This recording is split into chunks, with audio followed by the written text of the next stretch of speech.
आपका स्वागत है हमारे YouTube channel AI entertainment blog channel में। आज की कहानी है बिल्ली और चूहों की कहानी। अगर अच्छी लगी तो इस चैनल को लाइक सब्सक्राइब जरूर। बिल्ली और चूहों की कहानी। एक बार एक बिल्ली थी। वो बहुत ही चालाक और चौकस थी और उसकी इसी चालाकी और चौकसी को देखकर चूहे भी सावधान हो गए थे और अब चूहे बिल्ली के हाथ नहीं आ रहे थे। एक समय ऐसा आया कि बिल्ली भूख के मारे तड़पने लगी। एक भी चूहा उसके हाथ नहीं आता था क्योंकि वो उसकी आहट सुनते ही तेजी से अपने बिल में छुप जाते थे। भूख से बचने के लिए बिल्ली योजना बनाने लगी। तभी उसके दिमाग में कुछ आया और वो एक टेबल पर उल्टी लेट गई। उसने सभी चूहों को यह सोचने पर मजबूर कर दिया कि वो मर चुकी है। सारे चूहे बिल्ली को ऐसे लेटा हुआ अपने बिल से ही देख रहे थे।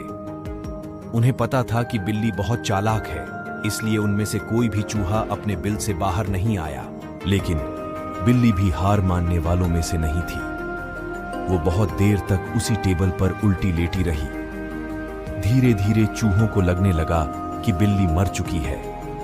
वो जश्न मनाते हुए अपने बिल से निकलने लगे। चूहे जैसे ही बिल्ली की टेबल के पास पहुंचे, उसने उछलकर 2 चूहे पकड़ लिए।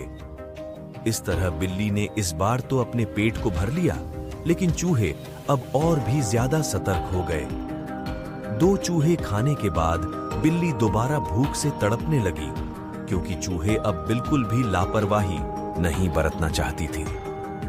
इस बार पेट भरने के लिए एक बार फिर बिल्ली को योजना बनानी थी, लेकिन इस बार छोटी योजना काम नहीं आने वाली थी। इसलिए बिल्ली ने अब खुद को पूरे आटे से ढक लिया। चूहों ने सोचा कि वह आटा है और उसे खाने के लिए आ गए, लेकिन एक बूढ़े चूहे ने उन्हें रोक दिया। उसने ध्यान से आटा देखा तो उसे उसमें बिल्ली का आकार दिखने लगा। तभी बूढ़े चूहे ने हल्ला मचाना शुरू किया।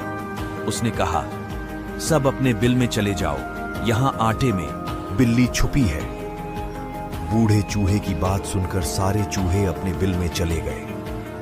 जब बहुत देर तक एक भी चूहा बिल्ली के पास नहीं पहुंचा, तब बिल्ली थकने की वजह से उठ गई। इस तरह बूढ़े चूहे ने अपने अनुभव से सारे चूहों की जान बचा ली। बिल्ली और चूहे की कहानी से यह सीख मिलती है कि बुद्धि का इस्तेमाल करके धोखे से बचा जा सकता है।